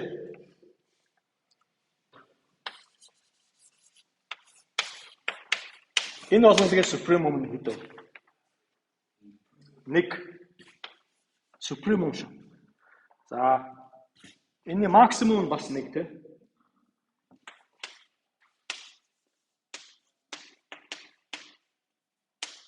Энэ супремум хэд вэ? 1. Гэхдээ энэ дээр максимум байхгүй. Энэ олонлог дээр. За одоо энийг зүгээр шалгая тий. Тэгэхээр бид нар энэ дээр яаж яах гэдэг нь гэхээр энэ тодорхойлолтоо одоо шалгая л да. S-ийг 1 гэж авч байна. Тэ S-ийг 1 гэж авч байна. Эхний шалгуур. Энэ дотроос дурын тоо авъя. 0-оос 1-ийн хооронд. 1-ээс 9 баг. Тэгвэл 1-ээс бүгдээрээ баг байх уу? Эхнийх нь болчлоо. Хоёр дахь нь яах вэ гэхээр энэ дотроос дурын C гэсэн тоо авъя. Биш ээ, энэ дотроос биш. Дурын S-с баг дурын C гэсэн тоо авъя. Өөрөөр хэлбэл 1-ээс баг дурын 1 тоо авъя. Тэгвэл энэ 0-1-ийн хооронд энэ интервал дотроос C-гээс их тоо олдох уу? Та нар яаж байгуулж чадах вэ? Шууд 1 тоо гэдэг.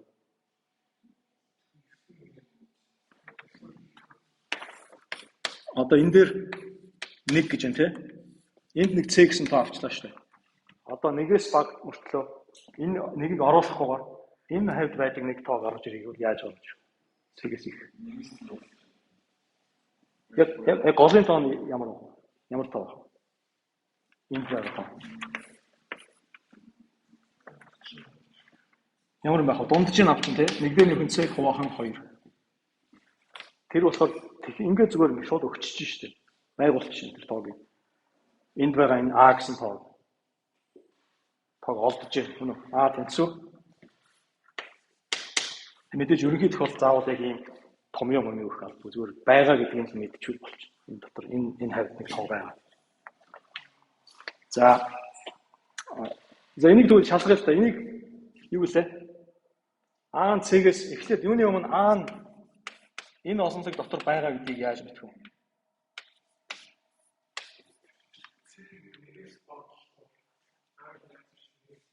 Яг үнэ. Хоёр юмныг хоёр тэнцвэрийг шангаж байгаа хоёр юм байгаа шүү дээ. Энэ 2-1 дээр нэмэх нь 2-1 гэсэн нэг тоо байна. Нөгөө болохоор C хуваах нь 2 гэсэн нэг тоо байна. C хуваах нь 2 чинь болохоор 2-1-ээс эрс баг. Ягаад гэвэл C нь 1-ээс эрс баг учраас. Тэгэхээр энэ нийлбэр бол 1-ээс эрс баг байна. А нөгөө талаас хоёулаа эрг тоо юм чинь мэдээж тэгээс ирэх үү. Аа тэгээс ирэхээр энэ бол ойлгомжтой. Нөгөөх нь одоо энэ нь А C-гээс их гэдгийг харуулах хэрэгтэй. Тэ? Яаж харуулах вэ?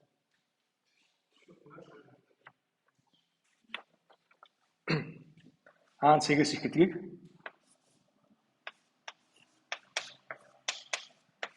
за C 1-ээс бага юм чинь C хуваах нь 2 нь 2-1-ээс бага шүү дээ.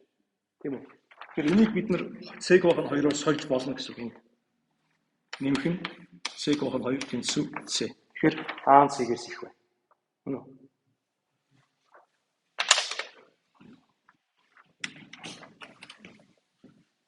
За Supremo гэсэн нэг юм ойлголт байна.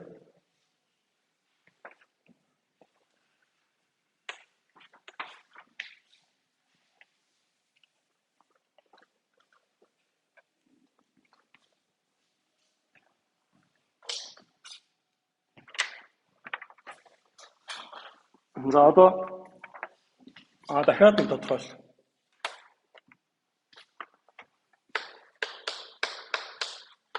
За дэд уланлаг дээрээсээ зааглагдсан.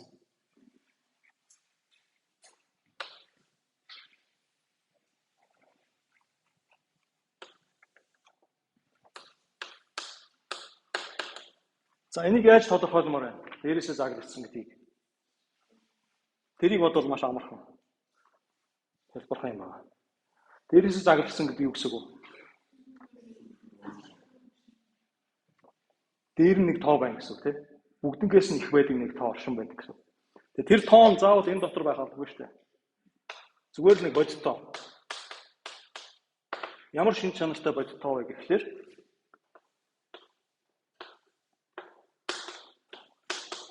ямар ч одоо ямар ч элемент энэ нөгөө дэд олондгоос авсан тэр нь тэр заагаас бага байх хэрэгтэй. Тэгэхээр жишээлбэл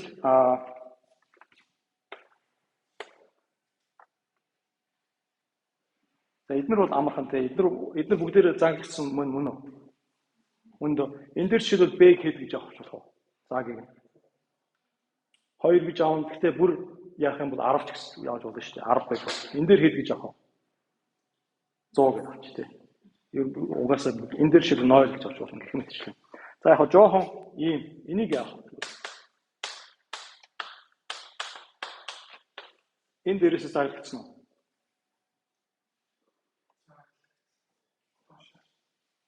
Зааг нь хэд гэж авчих вэ?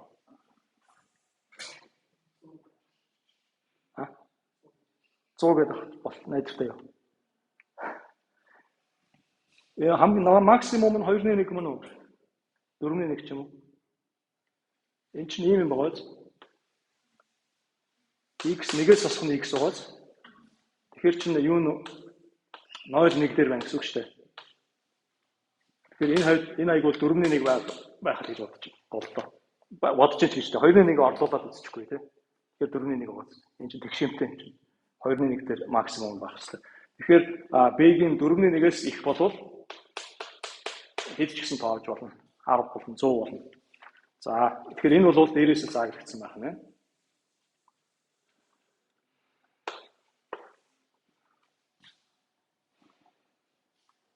За тэгвэл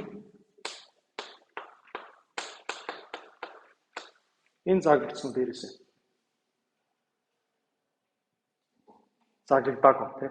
Доороосоо зааглагдсан уу? Зааглагдсан тий. Энэтэй нэрээ сая одоо сансных энэ дээр мэдээж дээрээсээ зааглагдсан гэж байгаа юм чинь доороосоо зааглагдсан гэж бас байгаа шүү дээ. Тэрийг та нар тодорхойлтыг нь гаргаж чадна. Супремумын оронд яг доороос нь бас заагладаг. Минимумыг өргөтгдөг инфимум гэсэн ойлголт бас байгаа. Инфимум гэдэг ийм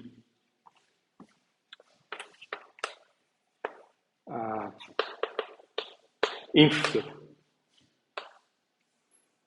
Тэгэхээр инфимум А нь болохоор юу гэхээр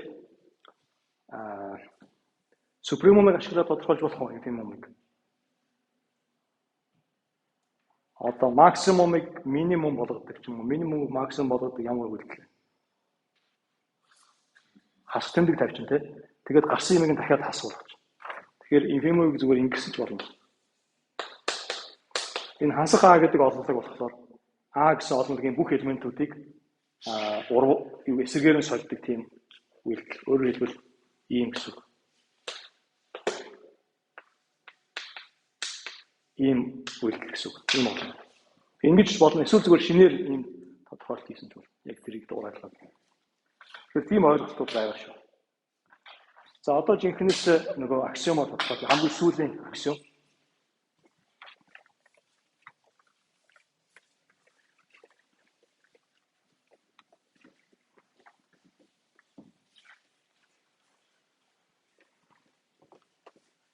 Тэгэхээр одоо жишээлбэл энийг хэмнэлттэй бай гэвэл доороосоо заглагдсан гэж юу юм бэ гэхээр хасах тухайн олонлогийн бүх элементийг эсрэгээр нь сольсон тэр олонлог дээрээсээ заглагдсан байвал тухайн олонлогийг доороосоо заглагдсан гинэ ч гэдэг юм уу. Явчих болно. Тэгэх юм бол яг нэг математикийн стилтэй юм болно гэсэн үг. Шинээр тодорхойлох.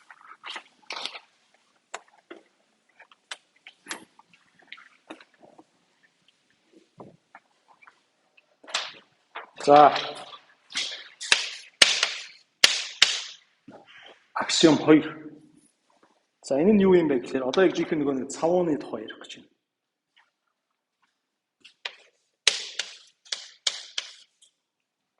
Хоосон биш.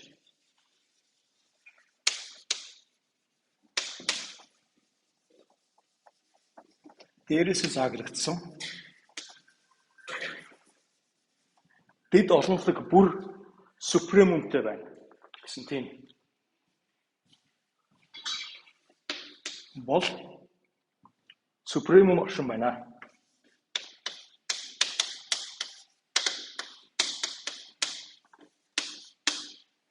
Ийм аксиом. Энэ юу аксиом учраас яах вэ? Бид нэр энтэй маргалдах уу гэсэн. Тэгэл энийг цааш нь аваад яв. Ийм бодлоо.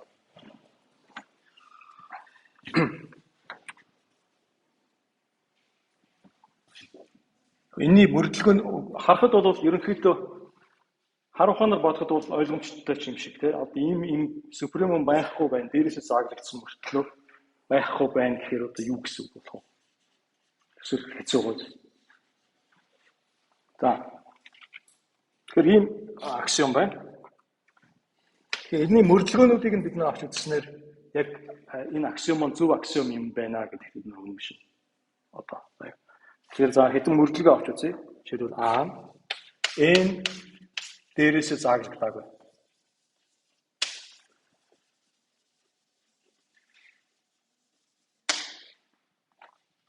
За энэ ойлгомжтой юу? N дээрээсээ заглагдаагүй гэдэг маань ингэ харахад сонин юм яриад байгаа юм шиг мөртлөө хэдүүлээ супремум гэдгийг яаж тодорхойлсноо харах юм бол супремум гэдэг энэ тоо ч өөрөө бодит тоо байна. Тийм. Тэгэхээр чинь юу гэсэн үг вэ гэхээр хангалттай тооны бодит тоо бид нар нэмж өгсөн гэсэн үг. Яагаад гэвэл n гэдэг одоо n гэдэг чинь нэг ийм юмнууд байгаа шүү дээ.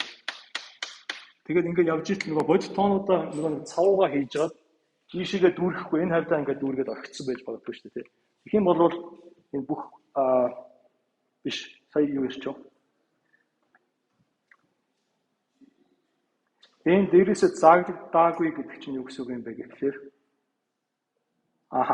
ерөнхийдөө иймэрхүү юм гэсэн үг гэхээр энэ бодитоонууд маань бодитоонуудын хэмжээ нь маш том бодитоонууд хийгээд өгсөн байж магадгүй тийм. Тэгэхээр бүр илүү тийм одоо энэ натурал тоонууд ингэж явж байгаа шүү дээ. Тэгвэл нөгөө цавуунуудаа асарж байгаа бүр натурал тоонууд ингэж дуусчлаа. Энэ хамгийн сүүлийн натурал тоо гэж бодъё. Энийг хамгийн сүүлийн натурал тоо.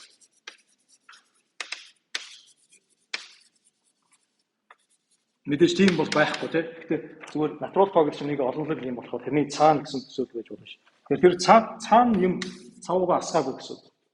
Энэ үү. Хэрвээ цаана асгацсан бол бүх натурал тооноос их байдаг нэг бодиттой гарч ирнэ шүү дээ. Тэгээ тийм байхгүй л гэдэг хэлж. Энэ аксиомоос яаж гарах вэ? Энэ яаж мөрдөх вэ? За яаж мөрдөх вэ гэхээр юу гэсэн үг вэ? Натурал энэ маань мэдээж хоосон биш те. Дээрээсээ зааглагдсан гэж үзье. Тийм бол энэ аксиом ёсоор n-ийн супремум гэж оршин байх хэрэгтэй те. Тэгэхээр s тэнцүү n-ийн супремум гэдэг s-ийг n-ийн супремум гэж авч үзье. Тэгэнгүүт яах вэ?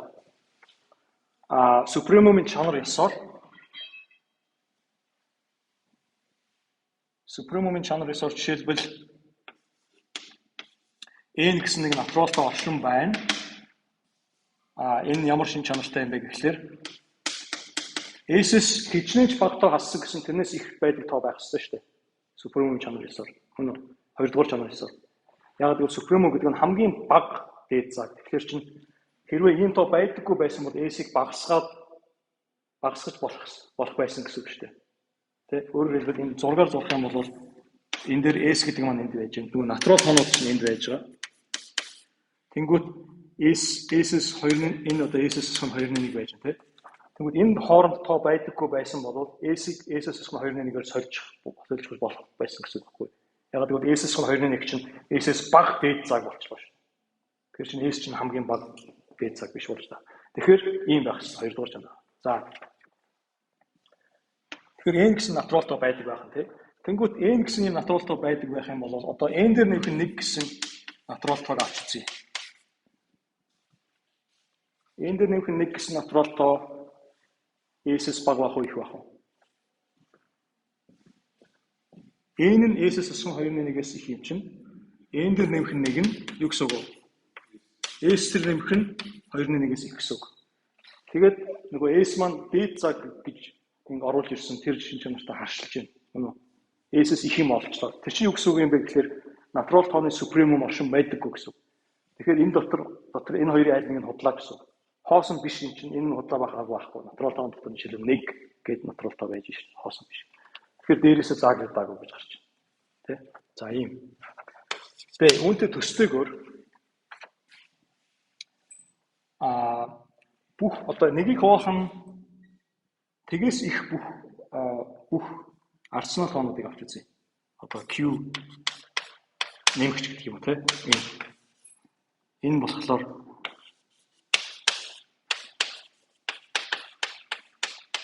тэгээс их бүх арсенал тоон.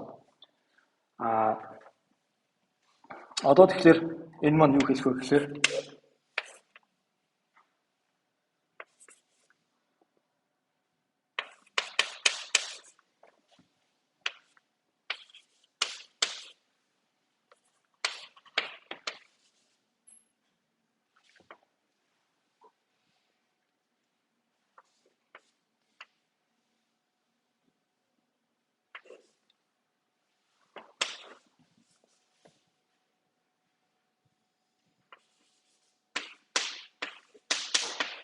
за энэ жоохон юм самбайг юм болчих шиг боллоо. Яг утга санаа нь юу юм бэ гэхээр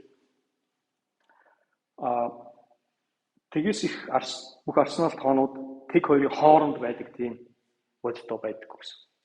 Одоо тэг ингэ байж байна тийм. Тэгвэл ингэ арсенал тоонууд байна шүү дээ. Энд нь байдаг бүх арсенал тооноос бага тэгс мөрлөө тэгээс эерэг тийм бодиттой байдаггүй гэсэн. Өөрөөр хэлбэл ямар ч бодиттой авсан гэсэн, ямар ч эерэг бодиттой авсан байсан гэсэн тэрнээс бага эерэг арсенал тоо байдаг гэсэн тийм.